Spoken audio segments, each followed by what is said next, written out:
Hello, friends. With North Carolina entering phase one reopening, we are going to be meeting for worship as a drive-in worship this coming Sunday, May 17th. And so I am looking forward to seeing your faces through those car windows and being more in the same space than we have been for a long time. I'm making a series of short videos to give you a bit of an update about where we are and why we are here and where we are headed. So I'm grateful for each one of you. I know that in these days of challenge, we have also experienced God's grace and loving presence, and I would love to know more about how that has happened for you. So if you want to send me a text or an email or give me a call, I'd love to hear about what's up with you.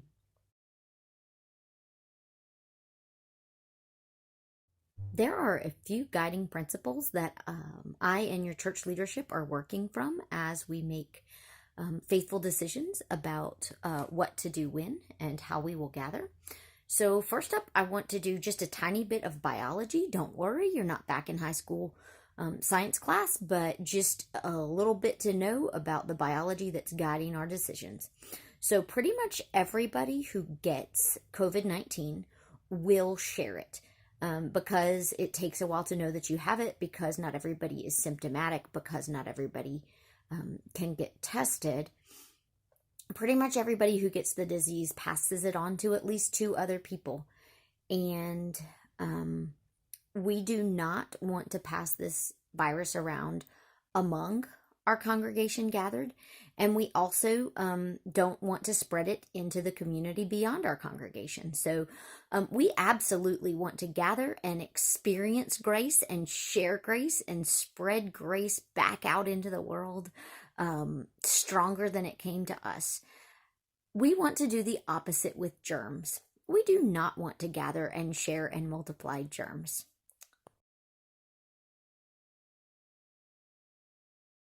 So that biology and the difference between grace and germs leads me to sort of the theology, the God reasons for what we're doing. So first, we believe that God calls and gifts and equips people for particular purposes. God has raised up a number of people to be epidemiologists and virologists and public health specialists. And those folks have a depth of training and knowledge and skill.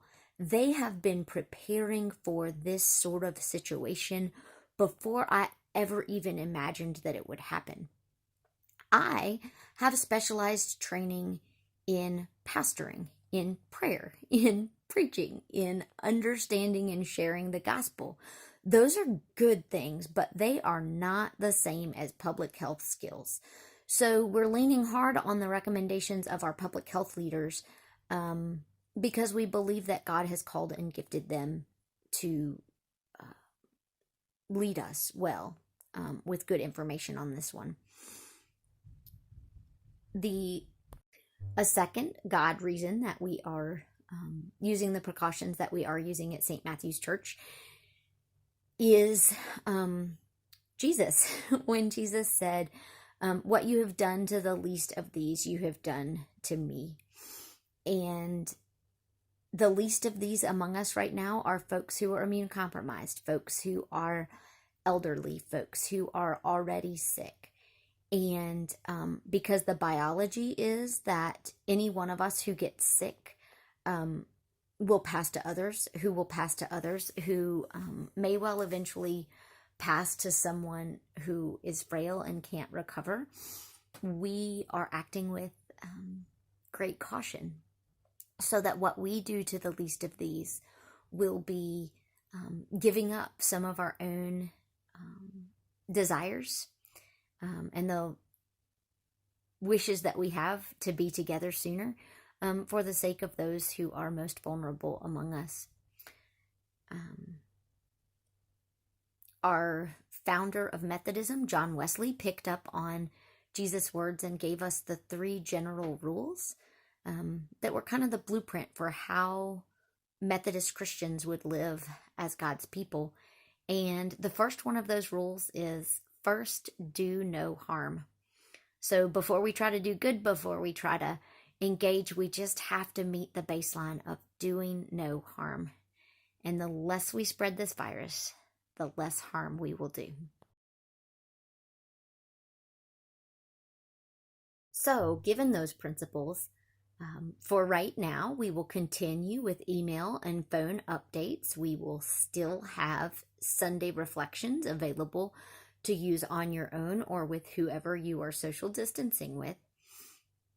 And starting this Sunday, May 17th, we will have drive-in worship. You'll bring your cars in through the Hudson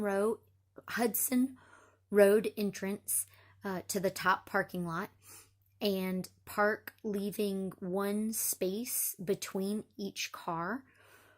We'll have some folks in the parking lot to help you get that set up, but we will then have the speakers set up, and you'll be able to listen to the service from the speaker.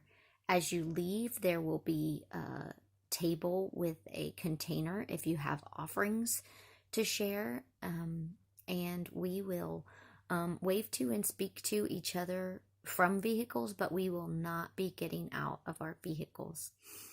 My hope is that this will be a good chance to connect and will be a good balance for now of keeping our germs separate, but seeing one another and sharing in a worship experience together.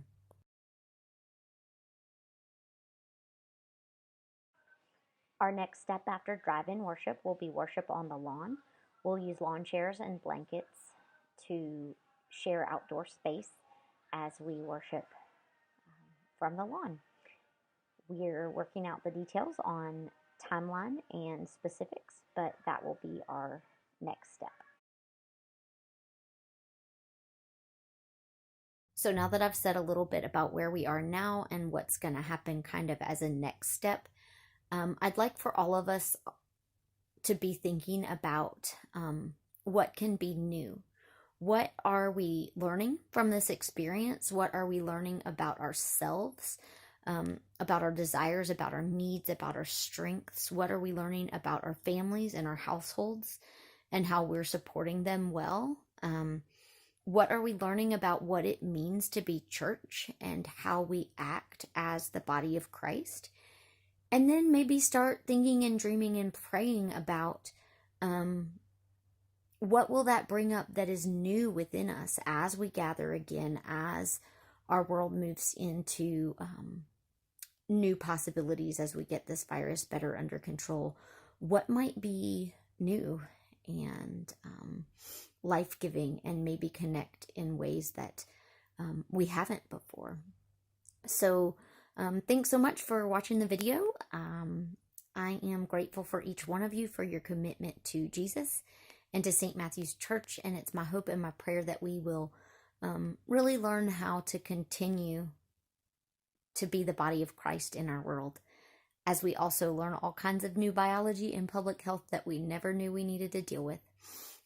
Have a good day. God bless, and know that you are loved. Bye-bye.